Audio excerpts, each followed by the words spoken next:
We are hearing stories again. Stories of hope, whispered by palace insiders and splashed across glossy magazines. The tale is simple. The Princess of Wales, Kate, wants 2026 to be her year of peace, reaching out to Meghan, the Duchess of Sussex. It's a narrative crafted to warm hearts, promising forgiveness and family unity. Kate is cast as the peacemaker, rising above drama, ready to move forward. The stories hint at quiet gestures and secret phone calls, selling a vision of reconciliation. But for those who've paid attention, this feels less like genuine healing and more like a strategic PR move. Why now, after years of silence and damaging leaks? Is this about mending a family or about managing public perception? The timing is curious, the motives unclear. For many, these whispers of peace echo old patterns of control, not true reconciliation. To understand why this year of peace feels hollow, we must look beyond headlines to the real history. This was never just a spat between two women. It was about the roles they were forced to play. Kate, the perfect future queen; Meghan, the outsider who challenged tradition. From the start, hostility toward Meghan was clear, and Kate's silence spoke volumes. When Meghan faced relentless media attacks, where was the support from her sister-in-law? The palace's refusal to defend Meghan left her isolated. The infamous "Meghan made Kate cry" story was allowed to fester, protecting Kate's image at Meghan's expense.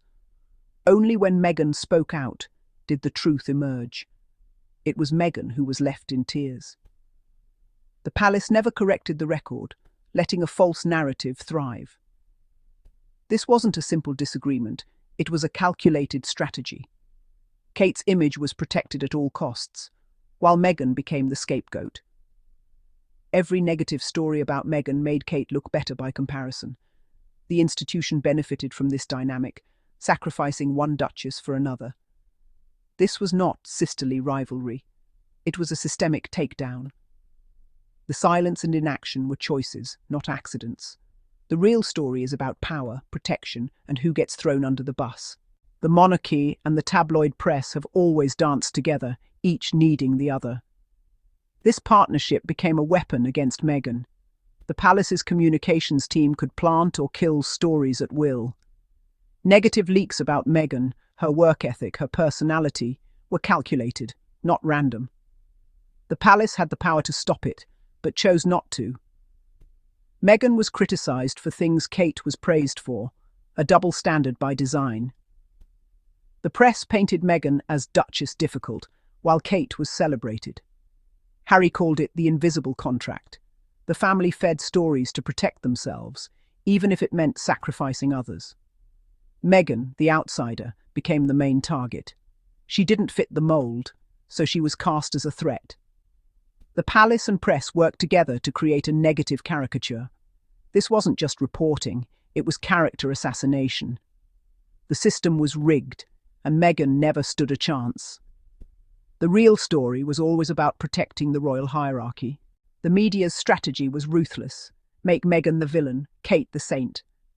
Every story reinforced this narrative, fueling a false rivalry. Kate's choices were celebrated, Meghan's were criticised. The press moved the goalposts, but only for Meghan.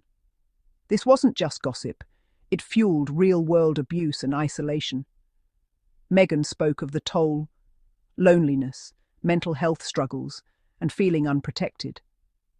The palace's silence was a choice, prioritising Kate's image over Meghan's well-being. They saw the abuse and did nothing. No corrections, no defence, no acknowledgement of the racism in coverage. The institution protected the future queen at all costs. Meghan's suffering was collateral damage. The royal hierarchy was preserved, but at a devastating price. The narrative wasn't about two women. It was about who the institution chose to protect. Some family members, it seems, are more valuable than others.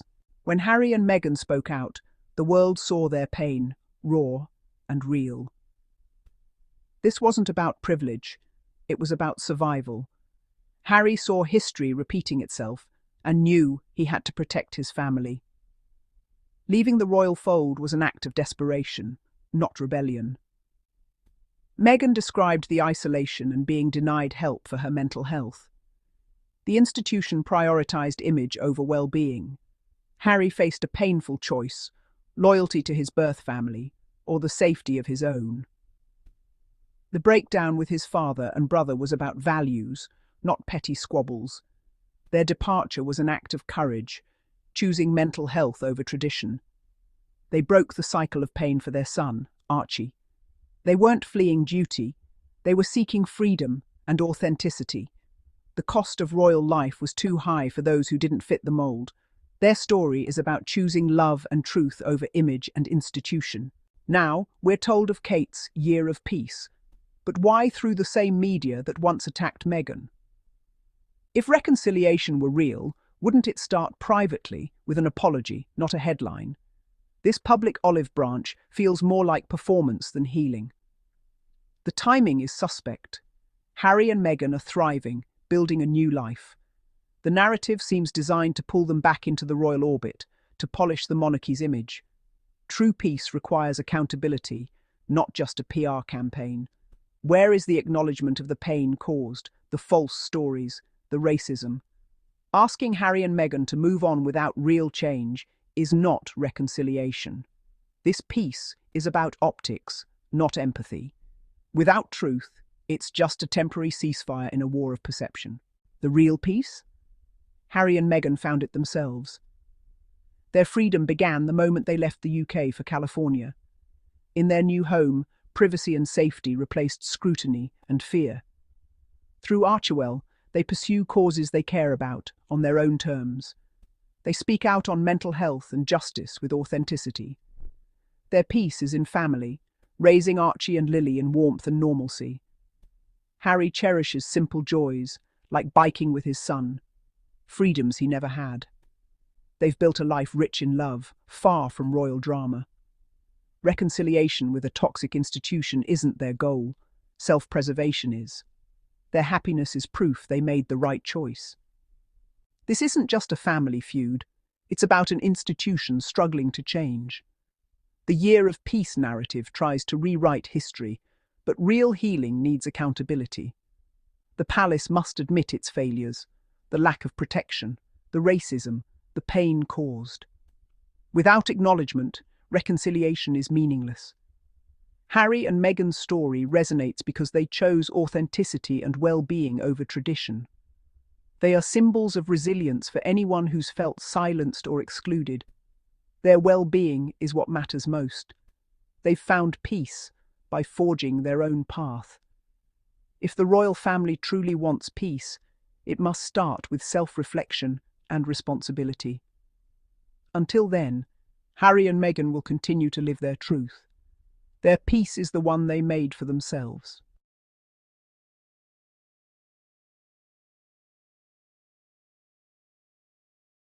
And that wraps our daily diaries updates. Harry and Meghan. Always keep the world talking.